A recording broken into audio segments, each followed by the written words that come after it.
Hi everyone. Welcome to the first BUSMEA podcast of the 2021-2022 school year. We are happy to be back with all of you. My name is Janina Makalalad, and I'm here with my co-host and BUSMEA president, Mackenzie Dunseith. And today we are joined by MMEA president and National Youth Band of Canada manager, Janet Yochim, who's shaking her head right now. How about you give us a little bit more about yourself and let us know what it's about.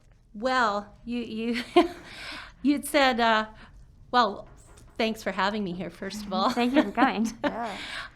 When you did your question here and you asked me about what my journey was as a music educator, I started thinking, wow, that's a long time. Mm-hmm. And there's a lot of little journeys. If you don't mind, I'm going to just spend a little bit of time here, if that's okay. Of course. So when I started in my teaching career, I started thinking, I really wanted to be the best teacher that I could be as I was starting to teach. Mm-hmm. I wanted to lead by example.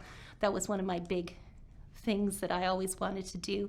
And I wanted my students to always feel welcome and safe, and that even small town students could be really successful in music. Those were a few of my really important things that I wanted to make sure that I was doing in my career. And I grew up in a small town way up in Kenville, Manitoba, which is up by Swan River. Mm-hmm. And there was a couple things that I learned there from my father, meaning don't stand around. If something needs to be done, mm-hmm. get it done. And if you don't want no for an answer, then change what you're asking so that you get what you want. So in my 32 years of teaching in Virden, it's been filled with a whole bunch of really exciting memories. I had so many trips that I took from coast to coast with my groups, small trips with my grade 7s and 8s overnight to Moose Jaw, bedtime stories with all my kids, which is like the best. Mm-hmm. Introducing composers and new music to my students, which was always very exciting. 32 years of Remembrance Day services in our Virden community, which was always very special. Christmas concerts. Concerts in the park, which was always our final concert of the year. We always had, and playing at senior living complexes were always highlights of the year. Concerts at elementary schools that we did. Celebrations of learning, which usually involved lots of food. And very special moments watching students grow in my classes and watching them learn and seeing that light bulb turn on, even for those kids that you never think you're reaching, was really important to me. And as I learned, I always took my students on a journey with me. I would tell them when I was learning something new, I would share it with them. And I try to do things with them. I would try new ideas with them, and they watched me fail, just like I watched them fail. And I also I grew with them too. And so I think that was really important to make sure that I showed my students that I was learning throughout my career. Mm-hmm. The other part of my career was becoming part of all the different communities that are out there for music educators. So I became part of the Manitoba Band Association and learned with Ken App and became MBA president eventually. I'm skipping over tons of stuff that I have written down here, but that's okay. So I spent 16 years on the board there with the Manitoba Band Association, and part of that was learning about the Canadian Band Association and all the programs across Canada, which was very interesting. And so that kind of led me to learn about National Youth Band of Canada. And I learned about the wonderful people, Barb Stetter and Jim Ford, who ran National Youth Band for years. And so when that vacancy came open, I kind of worked my way in there, and I put in my application, and I was accepted into that. So I was quite excited about that new venture too. And then when the opening came for the Manitoba Music Educators presidency, or vice president, sorry, I jumped on that chance too, and I thought it was another way to continue to give back to the community. And so I've been working now there for a few months, and now I'm president of that. So that's a few things there. Just to tell you about a few things. But it's hard to just condense 32 years into just a few things. But yeah, and that's the thing. Like, we brought you here because of all that experience you have, being a music educator, and then being part of organizations like MMEA and MBA. Right. And so we wanted to talk about, you have this kind of overarching view a little bit, and with all the communities of music education you're in, you have an idea of what's been going on in Manitoba and even in Canada with the National Youth Band. Because I feel like for us, it's like we're in our little bubble of university, or we student taught, and it's just like, that's cool.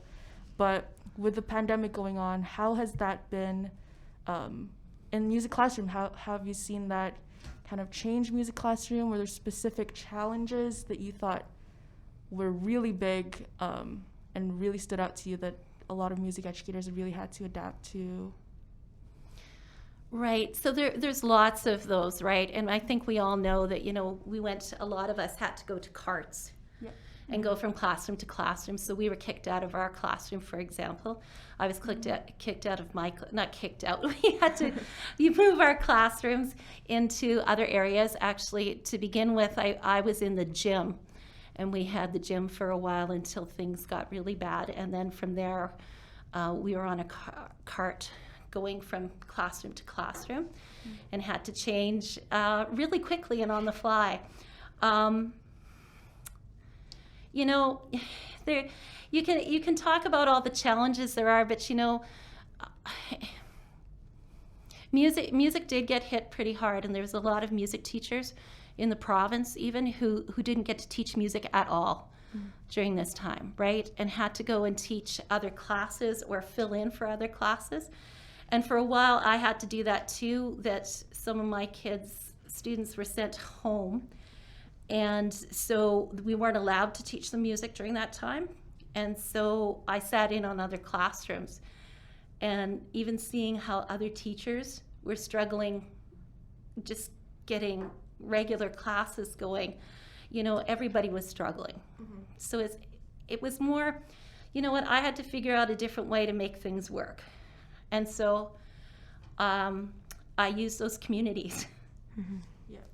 So I got a hold of, I think Wendy and I kind of chatted a bit, and the BUSMEA band directors kind of got together and said, hey, what are you doing? And we started sharing stuff right away.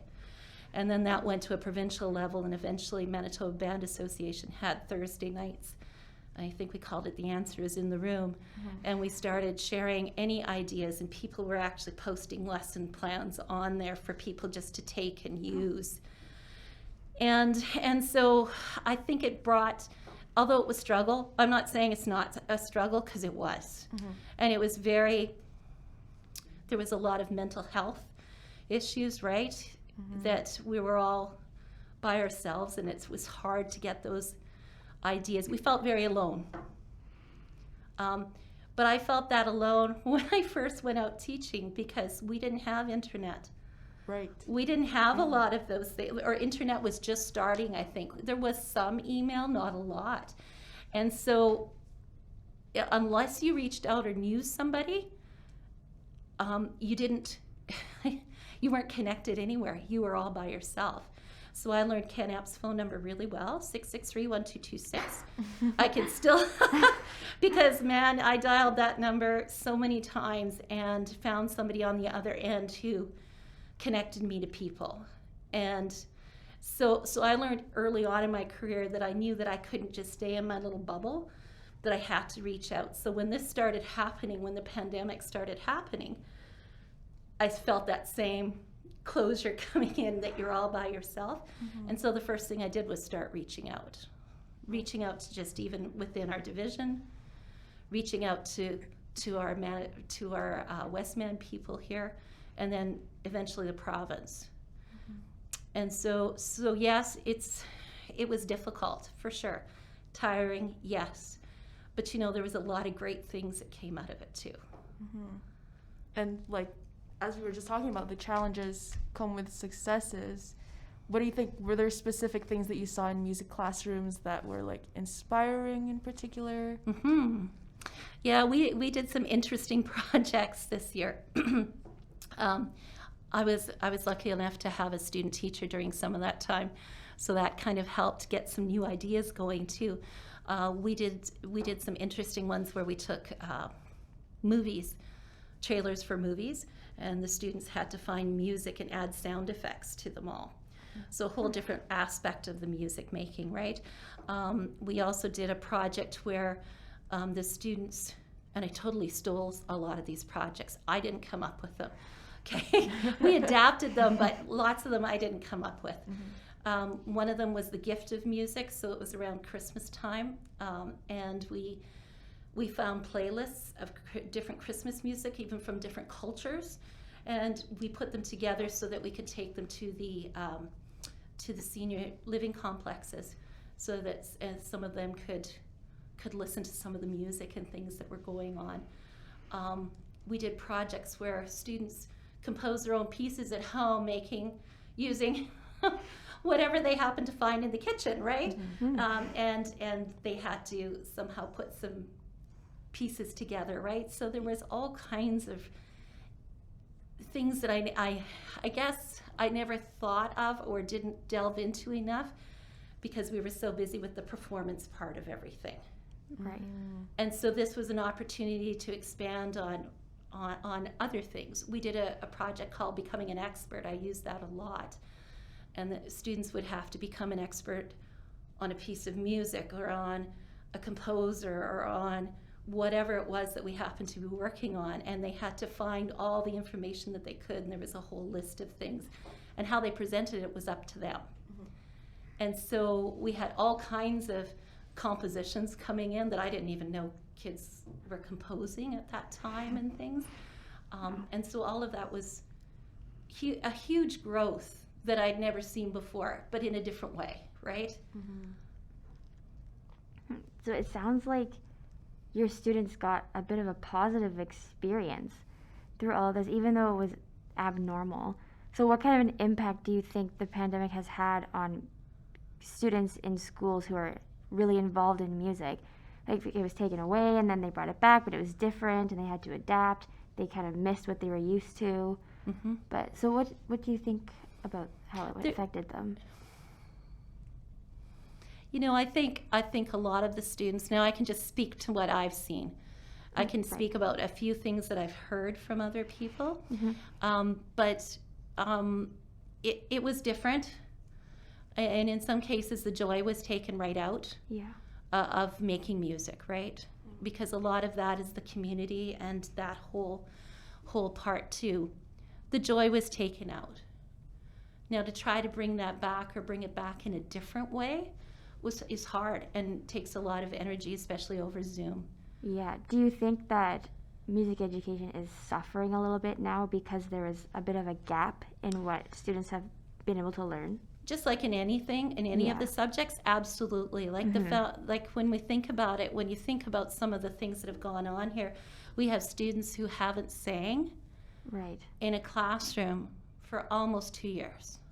Yeah, that's crazy. So that's going to have an effect, right, on your oral skills. It's going to have an effect on your fundamental skills, right, on whether kids even like to sing. Yeah. You know, when you've got kids singing all the time and it's normal to sing, right? And then all of a sudden it's taken away and they have to start over again, that security is gone, right? So there are some, absolutely. I think we're going to find that there are some skills that students are missing. Is that the end? No. Because all we do now is like we do anytime we get a new class, right? Is we get the class and you meet them where they're at. And then you take them where you want to go. It'll just be different for each grade level now. Correct. I saw it in my placement that I just finished last week, especially in the grade 9s and 10s, since they're more so at a grade 7, 8 level. They've missed out on so much. The grade 11s and 12s have a bit more of a foundation, but grade 9 and 10 missed out on a lot. And I think that age group is really affected. right? But now how quickly will they learn? See, we forget about that a little bit too, right? When they're a little younger, it takes them a little longer to learn those concepts, right? But when we get them a little older, they can get through the concepts a little quicker. Yeah, so the one band I was working with has moved up a grade level in their repertoire already. Absolutely. It's only November. Yeah, and so I think it'll come. The trick is to meet them where they're at and make them feel successful at whatever they're doing. Right. And then make them feel like they're getting stronger throughout whatever they're doing, no matter what the grade level is. Yeah, they're all just so happy to be able to play music again anyway. Yes. They're just so excited about whatever repertoire is thrown at them. Yeah, and you know what? They're sponges now, right? Yeah. Which is really cool. But I think it's also important to pull those other projects and those other parts of it that we used over the internet, even some of the theory, right? We keep saying that theory was so important, right? Yeah. And then who really spent a lot of time on it until the pandemic, right? Yeah. And then when I went and I was just subbing in Elkhorn, and what was it? Sandra said, Janet, all they did last year was work on theory. And I said, great. Oh my gosh, they can read and it's true. Now they can read everything. They can figure out all, right? And they can figure out all the rhythms. They know everything. So now it's just a matter of applying the skills. So in some cases, it put us back, especially the oral skills and things. Yeah. And I think we are going to feel an effect on some of that in a few years when those younger kids start moving up. But they're also sponges right now, and they want to be there. Yeah. And they want to be in the class, and they want to learn. So it's more like, can we take this opportunity to learn and teach them all these skills that were missed, but in a different way maybe, or I don't know. Right. So it's like, I mean, now that we're rebuilding in a sense, or building up from the pandemic, right? It's, say this is over, we get back to normal finally after 30 times of saying we're going to get back to normal. Maybe even a few years after that, it's like, do you imagine music classrooms would look different from these 2 years or however many? I had this discussion with my daughter just a few minutes before I came here. And I said, this new normal thing always bothers me for some reason. I don't think it's going to be a new normal. It's going to be what it builds into. I don't think we're going to go back to where we were. I think we're crazy to think that we go back to everything being exactly the way it was before, because it's not going to be. Right? Masks may be a thing that we have to wear, hopefully not in classrooms all the time, but you know what? Masks may be something we have to wear, and we're going to have to learn to live with this going on. So if we've gone through all of this and haven't learned anything from it at all, something's wrong. Exactly, yeah. So we need to change what we're doing, and maybe a look at our programs, like, and I keep looking back on my band programs mostly, but when I look at my band program, if I was teaching this year, it's, oh, jeepers, you know what? I haven't spent enough time on theory. I need to spend more time on that. And it doesn't matter if my kids aren't playing at a level 4. If they're playing at a level 3 or a level 2, and they're getting the music that they need, and they're getting the skills that they need, does it really matter what level they're at? No. And they're enjoying what they're doing. They're loving what they're doing. They feel like they're accomplished, and they are accomplished, right? Then are we not doing our job? And do they have to be at that level? Just my thoughts. Yeah, and that's when, like, I was about to ask this, is like the curriculum is a little bit getting thrown out the window, especially during the pandemic. Obviously, there's still aspects of it that we want to keep, but in that sense, do you feel like the way that we're teaching music and that we're going to teach music is going to change in that sense? Because I feel like we had an idea of how to teach band. A lot of performances, there's winter concert, spring concert, there's these performances that we're aiming towards, and then that's when the theory, some of that stuff gets lost. Do you feel like there's a fundamental change in how music educators are going to teach now that this has happened? I think so, but I don't think we're throwing out the curriculum. I think the butterfly just had a big one part of the wing, Yeah. and the other wings were little. And now I think we've shown that we can do these other parts too. And I think that if we take a look at what we're doing, and if the curriculum is what we're supposed to be teaching, then we need to make sure that we're balancing those wings out a little bit better. And so that there's more with the composing and the reflecting sides and the valuing sides more than just the performance. Because the performances are great, absolutely. But in this whole pandemic, we've built those other sections up now. So let's continue to do it and move forward with our playing, so that they're paralleled. And I think you're going to find that music students are coming out even more well-rounded than we were at the beginning. And that's crazy to think about, considering it felt like such a big hit Yeah. in the beginning. Yeah. Yeah. I just think it's going to be interesting for us, Yes. the music students at university right now, because our band experience was so different and in a sense outdated now. And we're going to have to go and teach in this new way. I just wonder if it'll be a bit of an adjustment, or if we'll maybe struggle a little bit more in some ways because things aren't the way we remember it or the way we used to do it. And since we've only had a few weeks of experience with our student teaching placements, during it, when we get thrown in, it might just be a bit of a different kind of shock. Just like, wow, I don't really know exactly what I'm doing, because it's not how I'm used to doing it. Because you teach the way you're taught. Yeah, like of course you think back to your own Right. band experience. And you're going to do that regardless of where you are. Yeah. You still revert back there. It's going to be a bit of a shock. I don't know, shock. Okay. It's going to be a little different. Yeah. But it's an opportunity for you to grow in a different way. Is it going to be a lot of work? Your first year is always a lot of work. Yeah. Okay, and after 32 years of teaching, the last 2 years were the hardest I've worked Oh, really? in many years, Wow. because we would pull up lesson plans and things that we had before, or right, a music that we've done before, add a few new pieces, here's the projects I always do, la la la, done. Right? Right. Now it's, wow, you had to connect a whole different way. Yeah. And there's different things that you can do.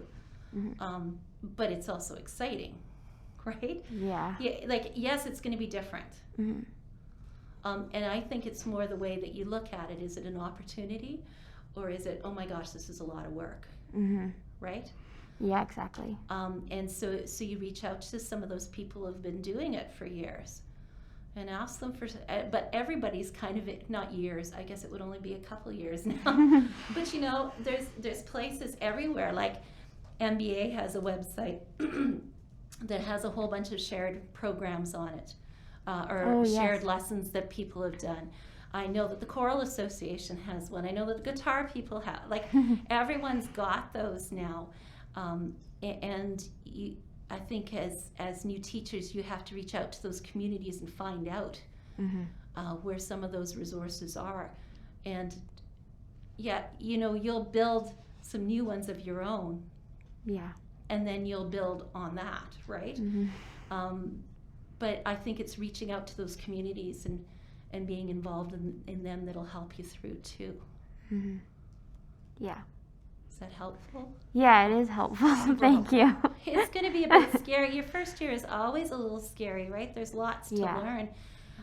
But I think people also go out there thinking that they have to know everything. Yeah. Well, yeah, everyone wants to be the best. You want to be the best. You want the best that you can be. You want to be successful, and you want to do well. You don't want to. Right. But you know what? Stumble through it, yeah. Your students fail too. Yeah. And so you end up failing every once in a while too. Yeah. And it's what you do with the failures, right? Exactly. It's the recovery process that helps you grow. Absolutely. And we all know that, except when we put ourselves in that situation. Yeah. We're harder on ourselves, Yeah. right? Yeah, we are. We are. And we have to be a little kinder to ourselves. If there's one thing I think that we've all learned through this, is we need to be kinder to ourselves Yeah. as well as to other people, right? Mm-hmm. Yeah. And watch out too, because throughout this pandemic, there was one thing that kind of shocked me a little bit, was when I was in with my high school group. It wasn't the low end kids that were struggling with the online stuff. It was the high end kids, I found. And I had to really,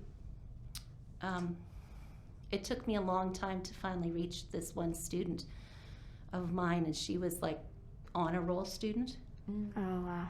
And just kind of cut herself off from everything. And luckily our high school, throughout the pandemic, we'd meet once a week online and go, who haven't you heard from in your classes? Oh. Who hasn't checked in?